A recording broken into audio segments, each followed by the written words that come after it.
ஆதியாகமும் 31:44-45 10 நிமிஷத்தில் கடகன்னு முடிப்போம். இன்னைக்கு பிரசங்கம் அவ்வளவா இல்லை.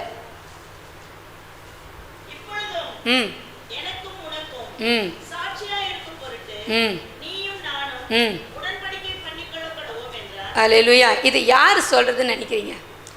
லாபானும் யாக்கோபும். அவங்கள பற்றி தெரியும். என்ன பண்ணுறாங்க? ஒரு உடன்படிக்கை பண்ணுறாங்க. அடுத்தது படி.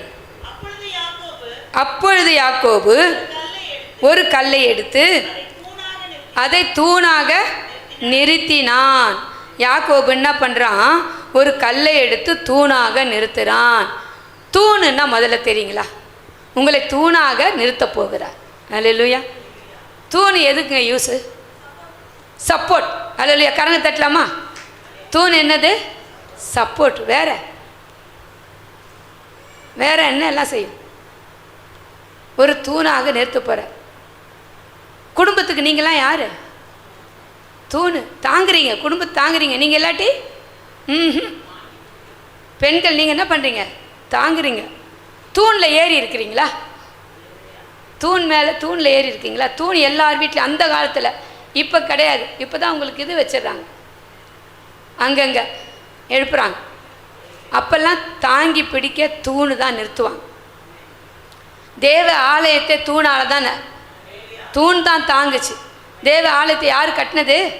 சாலமோன். அப்போ தூண், அதெல்லாம் நீங்கள் படித்து பார்த்தீங்கன்னா தெரியும். அங்கே தூண் இருந்தால் தான் அந்த ஆலயத்தை தாங்கி பிடித்து கொள்ள, குடும்பத்தை தாங்கி பிடித்து கொள்ள இந்த தூண் கண்டிப்பாக தேவை. ஒரு வீட்டுக்கோ ஒரு குடும்பத்துக்கோ இல்லை நாட்டுக்கோ சபைக்கோ தூண் தாங்கி பிடிக்க ஆட்கள் அவசியம். ஒரு குடும்பத்தை நடத்த ஜனங்கள் தேவை. ஒரு சபையை நடத்த தாங்க ஜனங்கள் தேவை. ஒரு ஆட்சியை ஆள, தேசத்தை ஆள ஜனங்கள். அந்த ஜனம் யார்? தூணாக நிற்க வேண்டும். அல்லேலூயா.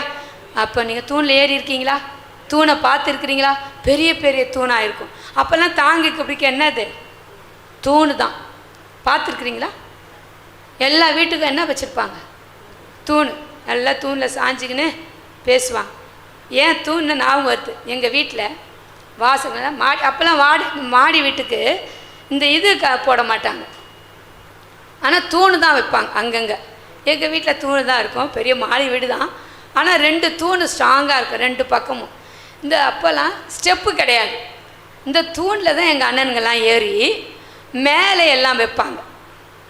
இதை எடுக்கிறதுக்கு மேலே ஏறுவாங்க. நான் அப்போ சின்ன வயசு பார்த்துட்ருப்பேன். நம்ம லேடிஸ் எல்லாம் பெண்களால் ஏற முடியாது அந்த தூணில். பார்த்துக்கிட்டே இருப்பேன். என்ன ஒரு 8 வயசு 9 வயசு இருக்கும். இவங்க ஏறி இவனுங்க மேலே போய் தான் படுக்க வைக்கிறதுக்கு பழத்தெல்லாம் இந்த வைக்கோல் போட்டு வச்சு யாரும் பார்க்கக்கூடாதுன்னு வச்சு வைப்பாங்க. என்ன தான் பண்ணுறாங்க போய் அவனுக்கு பார்த்தா எல்லாம் மேலே வச்சுருப்பாங்க. என்ன தெரியல, ஈச்ச மரம் பார்த்துருக்கீங்களா? இதை பழுக்க வைக்க ரொம்ப நல்லா டேஸ்ட்டாக இருக்கும். ஏன்னா மரத்துலேருந்து ஈச்ச மரத்துலேருந்து அங்கே நிறைய ஈச்ச மரம் பல்லாவரத்தில், அதை கொண்டு வந்து கட் பண்ணி இவனுங்க வீட்டில் மாடு இருக்குது, அந்த மாட்டில் இருக்க வைக்க எடுத்துகிட்டு வந்து மேலே வைப்பான். நான் நின்று பார்ப்பேன். இவனுங்க சரசரன்னு ஏறி போய் எடுத்து வச்சுட்டு ஒழிச்சிட்டு வரான். நான் ஏற மாட்டேன்ல, தெரியும். என் எதிர்க்கே வச்சுட்டு வராங்க. அம்மா அப்பாவுக்கு தெரியாது. இவனுங்க போனவொன்னே நான் ட்ரை பண்ணுவேன். எப்படி இதில் ஏறணும். ஏறினா கண்டிப்பாக விழணும். ஏன்னா இந்த ஓரத்தில் தான் அது வச்சுருப்பாங்க. இப்படி ஏறினா கை விட்டுட்டும் ஸ்லிப் ஆகினா மேலேருந்து விழணும். எப்படி ஏறிட்டேன். ஒரு தடவை ஏற கற்றுக்கினேன். அவனுக்கு இல்லாதெல்லாம் ஏற போய் என்ன பண்ணுறாங்க பார்த்தா பழுக்க வச்சுருப்பாங்க. அல்லேலூயா. அந்த மரத்தில் ஏறுறீங்கள, அந்த மரம் தூணாக நிற்கிது ஸ்ட்ராங்காக. அதில் ஏறி நல்லா ஏறி எத்தனை பேருக்கு மாங்காய் திருடியிருக்காங்க. அது பாருங்க, கை நீட்டுறாங்க. அல்லேலூயா. பாருங்க, மேலே இருக்கும் ஏறி. அல்லேலூயா. தூணாக அது நிற்கும், நமக்கு சப்போர்ட் கொடுக்கும். இன்றைக்கு நாம் எப்படிப்பட்டவர்களாக இருக்க வேண்டும்? இங்கே என்ன ஆச்சு? அந்த தூண் அவர்களுக்கு நிறுத்தினார்கள். அது எப்படிப்பட்டதாக இருந்தது? அவர்களுக்கு உனக்கும் எனக்கும் உடன்படிக்கை பண்ணி ஒரு சாட்சியாய். அப்போ நாம் எப்படிப்பட்டவர்களாக இருக்க வேண்டும்? சாட்சியின் தூணாய் நிற்க வேண்டும். இன்றைக்கு நாம் ஒரு தீர்மானம் பண்ண வேண்டும். நான் சாட்சியின் தூணாய் நிற்பேன். யாருக்கு? வீட்டிற்கு, குடும்பத்திற்கு, உலகத்துக்கு, சபைக்கு நாம் எப்படிப்பட்டவர்களாக இருக்க வேண்டும்? சாட்சியாய். அப்படி இருந்தால்தான் நாம் எல்லாவற்றிலும் ஜெயத்தை எடுக்க முடியும், ஒரு தூணாக நிற்க முடியும், ஸ்ட்ராங்காக இருக்க முடியும். அந்த தூண் எப்பேற்பட்டதாக இருக்கும்? ஸ்ட்ராங்காக இருக்கும், பாதுகாக்கும். அந்த தூணை உடைச்சிட்டா அந்த வீட்டுக்கு பாதுகாப்பு இல்லை, குடும்பத்துக்கு பாதுகாப்பு இல்லை, தேசத்துக்கு பாதுகாப்பு இல்லை. அப்போ நாம் எப்படிப்பட்டவர்களாக இருக்க வேண்டும்? சாட்சியின் தூணாய். நம்மளை பார்த்து 4 பேர் சாட்சி சொல்லணும். இவங்க இப்படிப்பட்டவங்க, இவங்க இதை செய்திருக்க மாட்டாங்க, இவங்க இதை பண்ணியிருக்க மாட்டாங்க என்று சாட்சியாய் சொல்ல வேண்டும். இவர்கள் யார்? கிறிஸ்துவை தரித்தவர்கள். நான் கிறிஸ்தவன் பேர் பெற்றுக்கலாம். ஏன்னா வெளி தோற்றத்தில் பைபிளை தூக்கின்னு புடவை கட்டிட்டு வெள்ளை புடவை கட்டிவிட்டு இவங்க கிறிஸ்தவங்க. ஆனால் கிறிஸ்துவை போல ஜீவிக்கிறோமா? அதுதான் சாட்சி. எப்படிப்பட்டவர்களாய் இருக்க வேண்டும்? கிறிஸ்துவை உடையவர்களாய். கிறிஸ்து எப்படி இருந்தால் அந்த சாயலாய் நாம் இருக்க வேண்டும், அப்படியாய் நாம் ஜீவிக்க வேண்டும். அப்படி ஜீவித்தாதான் சாட்சியாய் இருக்க முடியும். இன்றைக்கு நாம் எப்படிப்பட்டவர்களாக இருக்கிறோம்? பக்கத்து வீட்டில் நம்மளை பற்றி சாட்சி சொல்கிறார்களா? எப்படி சொல்கிறாங்க? ஐயோ அந்த அம்மா வாயை திறந்தா நல்ல வார்த்தை வரும் சொல்லுவாங்களா? நம்மளை பார்த்து சொல்லுவாங்களா? அந்த அம்மா வாயே திறக்க மாட்டாங்க, அந்த அம்மா பேசி கேட்டதே இல்லை.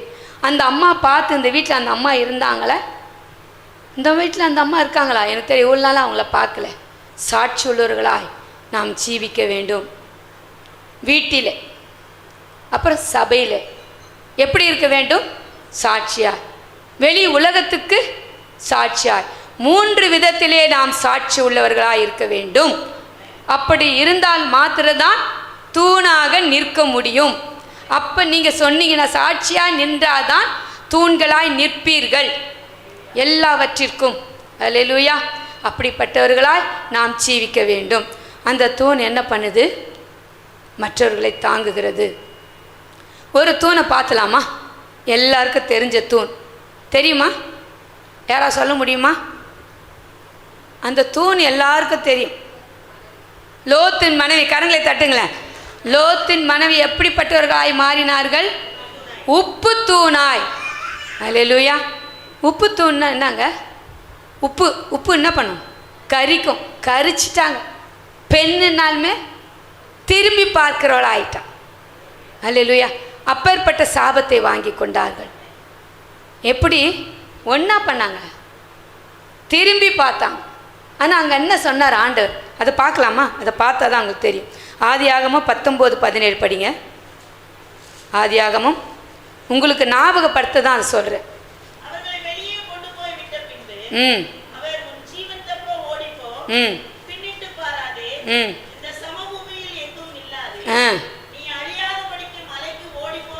அல்லேலூயா. என்ன சொல்கிறார் ஆண்டவர்? பின்னிட்டு பாராதே. என்ன பண்ணுறாரு? நீ அழியாதபடி, இந்த சோதம் குமாராவை பார்க்காதபடி திரும்பி பார்க்காது. என்ன சொல்கிறாரு? அதானே இருக்குது. என்ன பண்ணுறாரு? பின்னிட்டு பாராதே, இந்த சமபூமியில் இல்லாதே மலைக்கு ஓடிப்போன்னு ஆண்டவர் சொல்லிட்டாரு. அப்போ என்னப்பா? குடும்பமாக தானே போகிறாங்க. உங்களை தப்புவிக்க, உங்களை பாதுகாக்க என்ன பண்ணுறாரு? உங்களை கொண்டு வெளியே கொண்டு போகிறார். என்ன சொல்கிறா? பின்னிட்டு பார்க்காதீங்க, திரும்பி பார்க்காதீங்கன்னு சொல்லிட்டான். என்ன பண்ணாங்க அந்த அம்மா? ஆண்டவர் செய்தாரா? சோதிச்சாங்க. செய்திருப்பார் ஆண்டவர். செய்தாரா இல்லையா? எப்பவுமே பெண்களுக்கு சந்தேகத்தினால் தான் திரும்பி பார்த்தார். அல்லேலூயா. அந்த ஐயா திரும்பி பார்த்தாரா? லோத்து பிள்ளைகள் திரும்பி பார்த்தார்களா? குடும்பமாக தானே ஓடி போனாங்க. திரும்பி பார்த்தாங்க. யார் திரும்பி பார்த்தது? குடும்பம் நடத்துகிறீங்க. உங்களுக்கு நஷ்டம் லாபம் எல்லாம் தெரியும். என்ன சந்தேகம்? உண்மையாவா? சோதம் கும்பரம் நம்ம இருந்த தேசம் ஏன்னா நல்லா இருந்துச்சே, நல்லா எல்லாமே வச்சுருந்தோம், அந்த வீட்டில் எல்லாமே இருந்தது. என்ன திடீர்னு நீ என்ன பண்ண போகிற? அழிக்க போகிறேன்னு சொல்லிட்டாரு. உண்மையா? உண்மை இல்லையா? பொய்யா? பித்தலாட்டமா? பார்க்குறோமே, நடக்குதா? நடக்கலையா என்ன பண்ணுவோம்? நம்ம நோண்டி ஆராய பார்த்து கொஞ்சம் திரும்பி பார்த்துடலாம் என்ன தான் நடந்தது. ஆண்டவர் சொல்லிட்டாருன்னா கரெக்டாக இருக்கணும். அங்கே போவாதன்னா போகக்கூடாது. உங்கள்கிட்ட பேசிட்டாரு, உங்கள்கிட்ட சொல்லிட்டாரு, ஒரு வாட்டி தானே செய்தா என்ன தப்பா நினச்சிடாதீங்க. திரும்பி பார்க்காத, போவாதன்னு சொல்லிட்டாருன்னா செய்யாதீங்க. ஒரு நாள் இல்லை ஒரு நாள் உப்பு தூணாய் மாறிடுவோம். நமக்கு தெரியாது, அவங்க நினைக்கல, சும்மா திரும்பி தானே திரும்பி பார்த்தாரு. போக வேண்டிய தேசத்துக்கு அவங்களாக போக முடிஞ்சுதா? முடியாதுங்க. பாதி வழியிலே நிற்க வேண்டியதான். இன்றும் அந்த இடத்திலே அந்த உப்பு தூண் இருக்கிறதா. அதனால் நம்ம திரும்பி என்ன பார்த்தாங்க? எதில் விட்டு வந்துட்டோம்? எதை விட்டு வந்துட்டோம்? பாவத்தை விட்டு வந்துட்டோம், சாபத்திலேருந்து விலகி வந்துட்டோம். எல்லாத்தையும் விட்டு வந்துட்டு என்ன பண்ணுறோம்? திரும்பி பார்க்குறோம். திரும்பி பார்த்தா உப்பு தூண் ரட்சிக்கப்பட்டுட்டீங்க, மனம் திரும்பிட்டீங்க, ஆண்டவர் ஏற்றுக்கொள்ளுறீங்க, எல்லா பொல்லாத வழியை விட்டுட்டீங்க, தீமையை விட்டுட்டீங்க. அதை விட்டுட்டு வரணும், திரும்பியே பார்க்கக்கூடாதுன்ட்டார். அதில் வேறு ஏன் கொஞ்சம் தொட்டு பார்க்குறது? திரும்பியே பார்க்காதன்ட்டார். திரும்பி பார்த்தாலே நீ உப்பு தூண் ஆகிடுவேன். ஆனால் இனிமே ஒரு பொருத்தனை பண்ணுங்க. அங்கே என்ன பண்ணாங்க? திரும்பி பார்த்தார்கள். திரும்பி பார்த்து உப்பு தூணானார். நாம் ஜாக்கிரதை உள்ளவர்களாக இருக்க வேண்டும். போய் பேச மாட்டேன், இந்த கட்டப்பழத்தில் விலகிட்டேன், இனிமேல் வேதத்தை வாசிப்பேன், இப்படிலாம் செய்வேன்னு சொல்லிட்டு எல்லாத்தையும் விட்டுட்டு விலகிறோம். நேரத்தை கடத்து கொண்டு இருக்கிறோம், வீணெடுத்து கொண்டு இருக்கிறோம், பேசி கொண்டு இருக்கிறோம், உலக சிற்றின்மைகளுக்கு நம்மளை அடிமையாக்கி கொண்டு இருக்கோம். தேவனுக்கு அடிமையாக இருப்பேன், தேவனே உம்மோடு கூட இருப்பேன்றதெல்லாம் எல்லாத்தையும் விட்டுட்டு திரும்ப பழைய பாவத்திற்கு, பழைய செய்கைக்கு, பழைய காரியத்துக்கு என்ன பண்ணிட்டோம்? திரும்பி பார்த்துட்டோம். அதனால் என்ன ஆகிப்போச்சு? அதனால் உங்களுக்கு அதை எப்படி அறிந்து கொள்ளணும், புரிந்து கொள்ளணுன்றதுக்காக உங்களுக்கு கோடிட்டு தான் இதை தூணுன்னா என்ன அப்படியே நின்று போச்சு. நம்ம எப்படிப்பட்டவர்கள்? குடும்பத்தை தாங்குகிறவர்கள். நம்ம குடும்பத்தை தலைவர் தான் நம்ம குடும்பத்தை தாங்குகிறவர். குடும்பத்தை நடத்தணும், வேலைக்கு போகணும், பிள்ளைகளை பார்க்கணும், மனைவியை பார்க்கணும். ஒரு கணவருக்கு அவர் தான் தூண் குடும்பத்துக்கு. அவருக்கு இருக்கிற போராட்டம் உங்களை சொல்ல முடியாது. நம்ம பிரச்சனை கணவர்கிட்ட சொல்லிவிடுவோம். பிள்ளை எப்படி பண்ணுறாங்க, குடும்பத்தில் எப்படி இருக்குது, எனக்கு இவ்வளோ பைசா வேணும், எனக்கு அரிசி இல்லை பருப்பு இல்லை, கணவரை போட்டு இது பண்ணுறோம். வேலைத்துறையில் அவருக்கு பிரச்சனை, பிஸ்னஸில் பிரச்சனை, குடும்பத்தில் பிரச்சனை. ஆனால் என்ன பண்ணுறார்? தூணாக நிற்கிறார். விட்டு ஓடிட்டாரா? குடும்பத்தில் தாங்குகிறார். நாமும் தூணாய் நிற்க வேண்டும். குடும்பத்துக்கு இன்றைக்கு நாம் ஒரு பொருத்தனையோடு இருக்க வேண்டும். அங்கே சாட்சியாக நிற்க வேண்டும். அடுத்தது பொருத்தனையோடு. அல்லேலூயா. அங்கே ஆதியாகமம் 28:18 என்ன பண்ணுகிறார்கள்? 28:11 வந்து ஒரு வசனம் முடிச்சு படிச்சிடலாம்.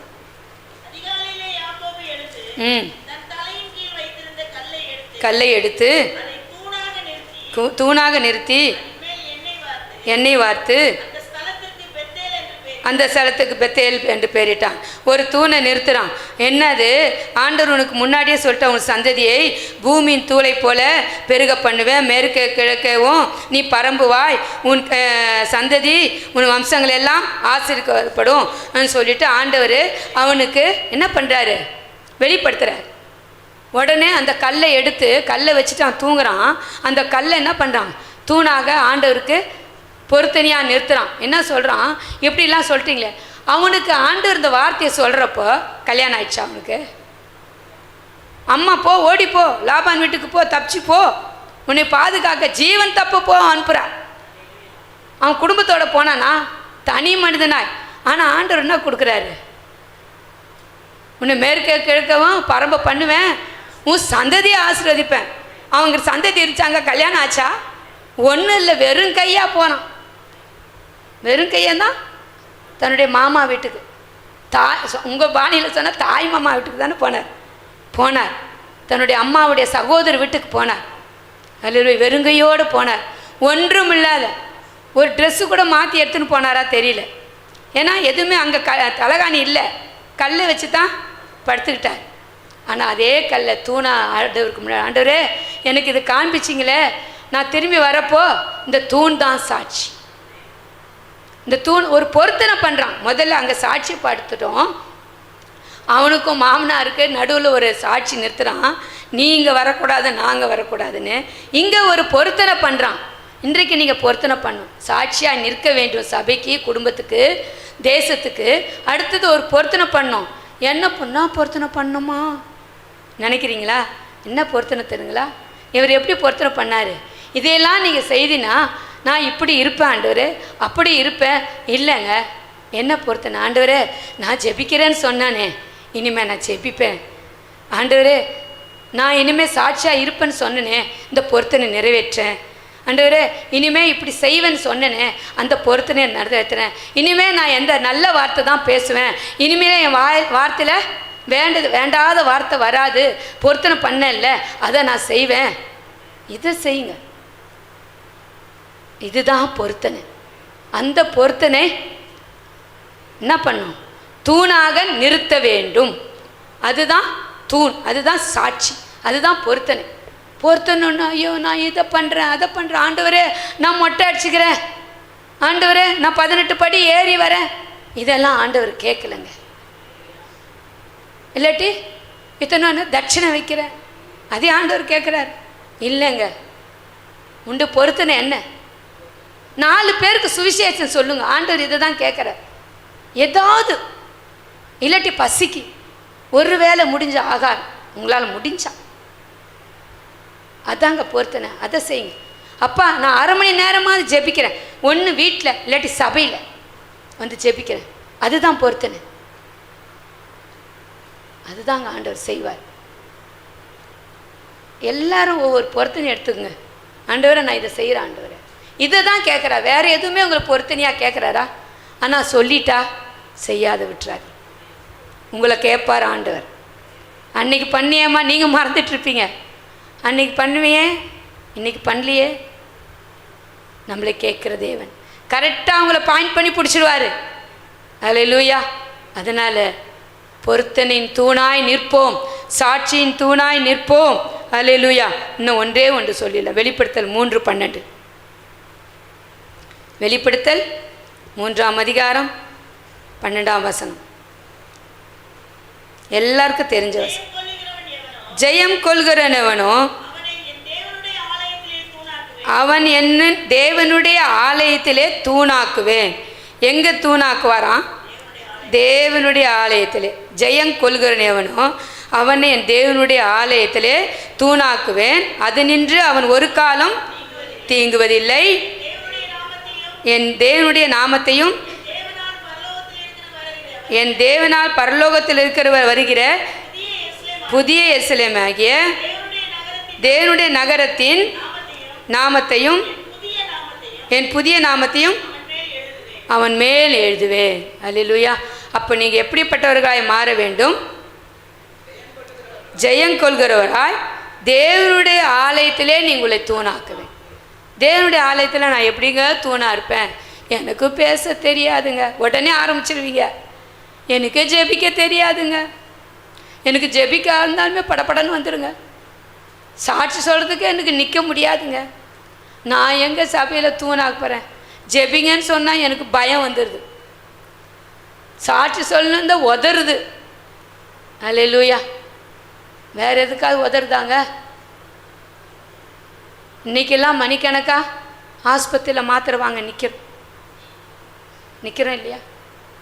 நமக்கு தேவைக்கு இன்றைக்கி என்ன பண்ணுறோம்? சொல்கிறான், உங்கள் எல்லா கார்டையும் எடுத்துக்கின்னு வந்து என்னை வந்து பாருங்கள், அப்போ தான் உங்களுக்கு இது கிடைக்கும்னு சொல்கிறாங்க. மணிக்கணக்காக போய் என்ன பண்ணுறோம்? முடியலன்னா கூட உசுன்னு சொல்லிட்டுனா போய் நிற்கிறோம். ஓட்டு போட நிற்கிறோமா நிற்கலையா? எப்பேற்பட்ட ஆளாக இருந்தாலும் ஓட்டு போட நிற்கிறோம். ஒரு மனிதரை தேர்ந்தெடுக்க போய் நம்ம ஓட்டு உரிமை செய்ய வேண்டும், நம் கடமை. அதுக்காக என்ன பண்ணுறோம்? நிற்கிறோம். எங்கே நிற்கிது? ஒரு தூண் இருந்தால் போய் சாஞ்சுன்னு நிற்க முடியலனா கூட நிற்கிறோம். ஆனால் தேவ சபையிலே சாட்சியாக நிற்கிறோமா? இல்லாட்டி ஏதாவது குறை சொல்லிகிட்டு இருக்கோம்? இன்றைக்கு நாம் யோசித்து பாரு. ஏதாவது ஒரு சின்ன காரியத்துக்கு நான் சபைக்கு தூணாக நிற்கிறேனா?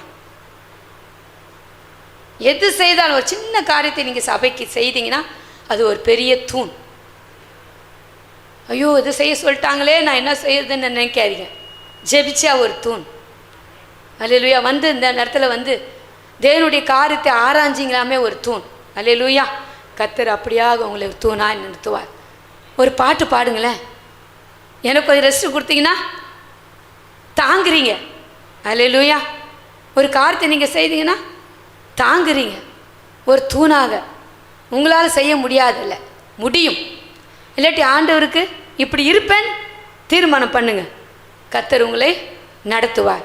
இன்றைக்கு யாரெல்லாம் உங்கள் குடும்பத்துக்கு, சபைக்கு, உலகத்துக்கு தூண்டாய் நிற்க வேண்டும். அப்படி நின்றால் உங்களுக்கு என்னங்க கிடைக்கும்? எல்லா விதமான காரியங்களும் வாய்க்க பண்ணுகிறவர். எப்பேற்பட்ட நஷ்டமாக இருந்தால் அதை லாபமாய் மாற்றுவார். எப்பேற்பட்ட போராட்டமாக இருந்தால் அது உங்களுக்கு விடுதலை கொடுப்பார். கண்டிப்பாக செய்வார். கண்டிப்பாக அனுபவிப்பீர்கள்.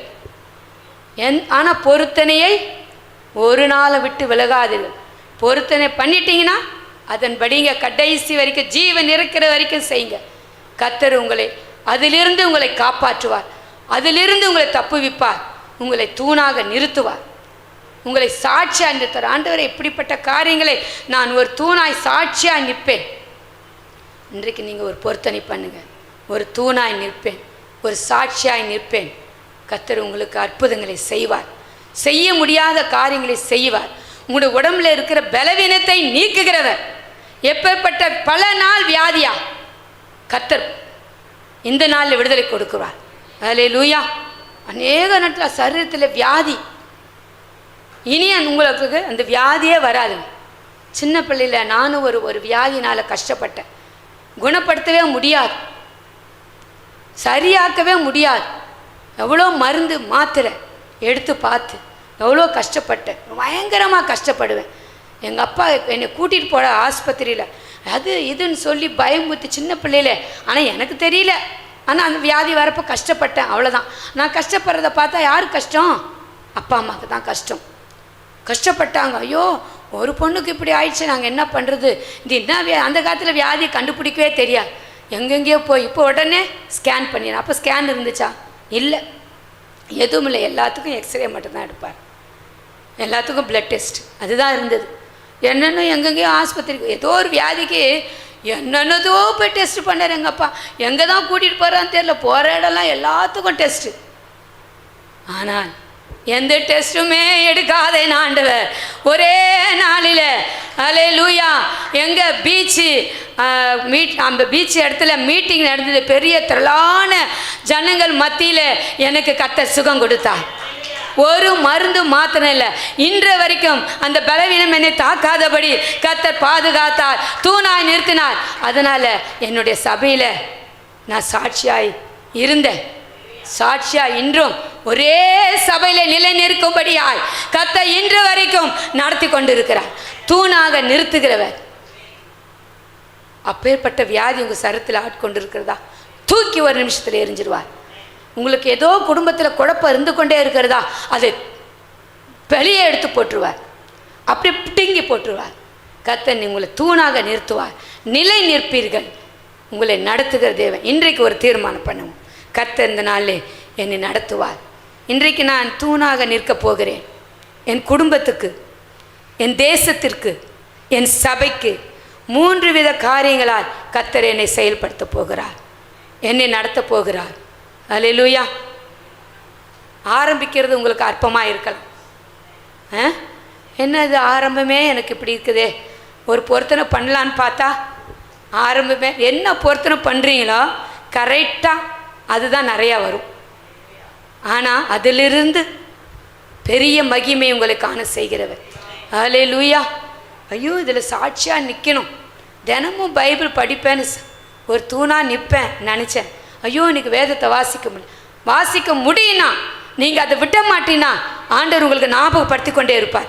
இன்றைக்கி வேதத்தை நீ வாசிச்சியா நைட்டு 12 மணி கூட எழுந்து வாசிச்சிருவீங்க. அந்த 1 மணிக்கு வரத்துக்குள்ளே 12 தாண்டறதுக்குள்ளே வாசிச்சிருங்க. நிறைவேறிக்கிறதுல கண்டிப்பாக செய்வார். மறந்துட்டுருப்பீங்க வீட்டில் குடும்பத்தை பிரச்சனையில் போராட்டத்தில். எனக்கு கூட ஒரு நாள் ஆண்டவர் அப்படி தான் மறந்துட்டேன். ஏன் போராட்டம் நிறைய பிரச்சனை. ஆனால் ஆண்டவர் தட்டி எழுப்பினார். இன்றைக்கி நீ ஜெபிக்க மறந்துட்ட, நீ பைபிள் படிக்க மறந்துட்ட. ஏன்னா தூணா நிற்பேன்னு சொல்லியிருக்கல, பொருத்தனை பண்ணிட்டல, ஆண்டவர் செய்ய வச்சிருவார். கர்த்தர் இந்த நாளே உங்களுக்கு செய்ய வைக்கிறார். உங்கள் கூட இருக்கிறாரு, பயப்படாதீங்க. மனுஷன் அல்ல, தேவன் உங்கள் கூட இருக்கிறாரு, உங்களை நிறுத்துவார். ஆண்டவருக்கு முன்பாக நான் தூணாக நிற்பேன், என் குடும்பத்துக்கு நான் தாங்கி பிடிப்பேன். அல்லேலூயா. குடும்பத்தை அண்ணன் சொல்லுவாங்க, ஆகுவதும் பெண்ணால் அழிவதும் பெண்ணால். தூணா நிற்குவது உங்களால் தான் முடியும். குடும்பத்தை நிலை நிற்க உங்களால் முடியும். குடும்பத்தில் உங்களால் தான் பிரச்சனையா, உங்களாலே சரி செய்ய முடியும். குடும்பத்தில் குழப்பம் வந்துதா, உங்களால் வந்துச்சா, உங்களாலே அதை சரி செய்ய முடியும். நீங்கள் தான் தூண். இந்த நாளிலே ஒரு பொருத்தனை பண்ணுங்க, நான் தூணாக நிற்பேன். ஆண்டவருக்கு முன்பாக, என் குடும்பத்துக்கு முன்பாக, என் சபைக்கு முன்பாக நான் தூணாக நிற்பேன். அல்லேலூயா. கர்த்தர் அப்படியாக நம்மளை செய்து அரவணைத்து நம்மளை ஆற்றி தேற்றி நடத்த போகிற கனகத்தறி கர்த்தரை சோதரிக்கலாம். கர்த்தாவை அப்படியாக என்னை செய்ய போறீங்க. என் குடும்பத்தை நடத்த என்னை நான் தூணாக நிற்க போகிறேன், நான் தூணாக தாங்க போகிறேன். கர்த்தர் என்னை தூணாக வச்சு, உங்களை தான் தூணாக வச்சுருக்கார். ஆலயத்துக்கு தூண் நீங்கள் தான், குடும்பத்துக்கு தூண் நீங்கள் தான், உலகத்துக்கு தூண் நீங்கள் தான். அல்லேலூயா. கர்த்தர் அப்படியே நடத்த போத கரங்களை கர்த்தரை சோதரிக்கலாமா? எல்லாம் கயர்கள் உடுத்தி, அப்பா உமக்கு நன்றி நன்றி நன்றி நன்றி நன்றி, நான் தூணாக நிற்க போகிறேன். உம்முடைய கருத்துக்களை நான் ஒப்புக் கொடுக்குறேன் இயேசுவின் நாமத்தில் பிதாவே, ஆமே.